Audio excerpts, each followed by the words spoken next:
Nukut tunga sugitti. Kovesuk tunga kayuna yun nogasi.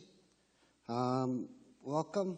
Thank you all could come here for this beautiful talks.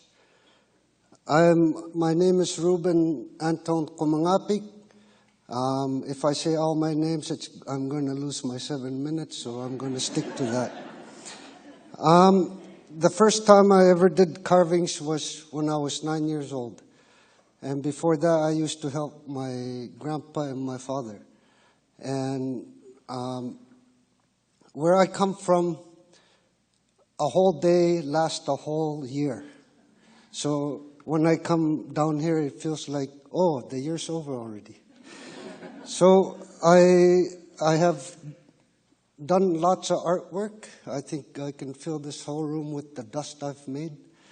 I've also had the privilege of getting grants from both the Quebec government and also the Canada Council. And I am a big advocate of the sealing industry. When I was young, I am brought up to be a hunter.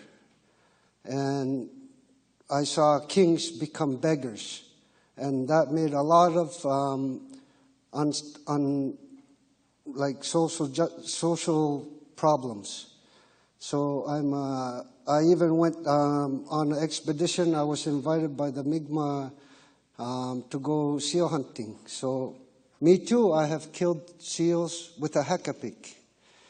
And there's always been a problem, always trying to separate us. And my idea is that it's because of ignorance that we try to separate from the south and the north. So that's why I went for a sealing expedition to the Magdalene Islands. So usually when we kill a seal, we don't want to open it up. We would like for the animal to die in peace. But in a commercial setting, which I have learned that it's a 3-step program. So when you hit it with a club or a hakapik, you got to check the skull, and if it's not broken, you do it again, and then as soon as the cranium is crushed, you turn it over, you open it up, and cut the big veins on the armpits. And I had a kind of a big problem with that because I was taught that I have to kill the animal and give it respect. But in spite of that, I did that also. I'm going to show you some artwork I have done. And this body of work, I got a grant from Canada Council, and it involves technology. We live in technology.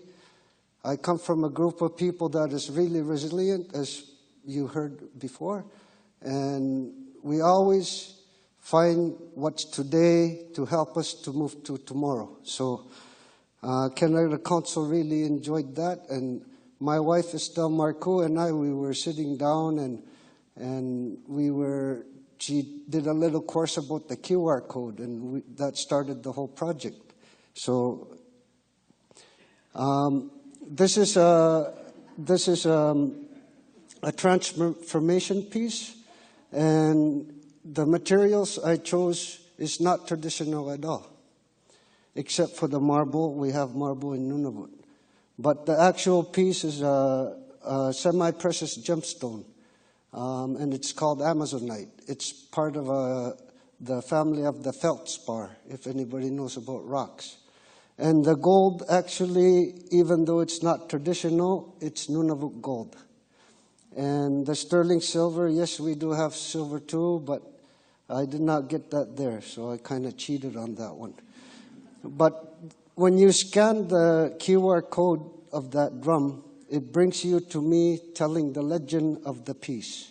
So I don't know if you can scan it, but I don't know. We'll see. You could give it a try. But I'm going to move to the next one.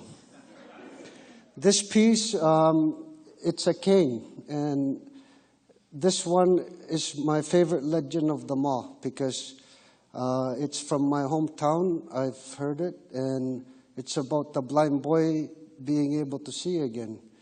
And it's kind of long, so I'm not going to tell the whole thing again. I'm in a short, I got to make it short. So also this one has a QR code. And this time the QR code, I carved that QR code out of a sperm whale tooth. And it's actually not a cane. It's actually a weapon for a young man. You can hook the person with the polar bear claw and finish him off with the loon.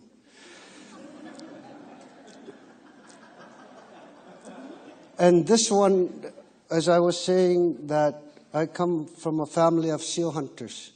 I am here today because there was one seal that saved my family from starvation. And this one, if you scan it, it will bring you to that story. I made it very personal because the sealing thing is a very ignorant, educated thing out there in this world. And this seal that I caught, even though it has a traditional harpoon out of modern materials, but the way I captured this seal was in a commercial setting. I killed it with a Hakapik and I already told you the steps, but I have never attempted to do a piece like this, and what I did was I plucked the white stuff off. It was molting when we caught it, so therefore it shows you that in a commercial setting, we don't just hunt it for the seal skin. Actually, we hunted it for the meat. And as I was building this, I used a projector and I was plucking the hair. So the word seal in Quebec, where I live today, is fuck. So I got a name while I was doing this at the Great Northern Arts Festival. I even got a name tag. It's at my house, and it says pluck fucker. So I did not say a bad word because, bonjour, ça va bien, So, and I don't know how many minutes I've been up here, but I'm going to show you the last piece I did. This is Sedna. Is known through the world because that's what they usually use as describing the sea goddess. But from where I'm from, it's Tarilayu or Nureayu. And as you can see, the stone is made out of, it looks like I did little designs, but those are fossilized seashells. And that's the only place in the Gas Bay where the seashells have marbleized. Everywhere else, it's lime. So that's a very special rock. And also, the reason why I chose this rock is to show that this legend is as old as those creatures there. And we've been here since in time immemorial. And we welcome everybody to our land. Everybody's welcome.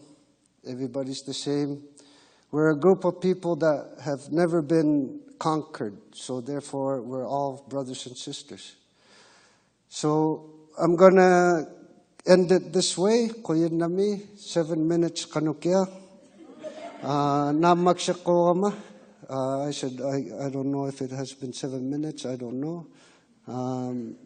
Okay, nakongmi. Thank you. Ça va bien?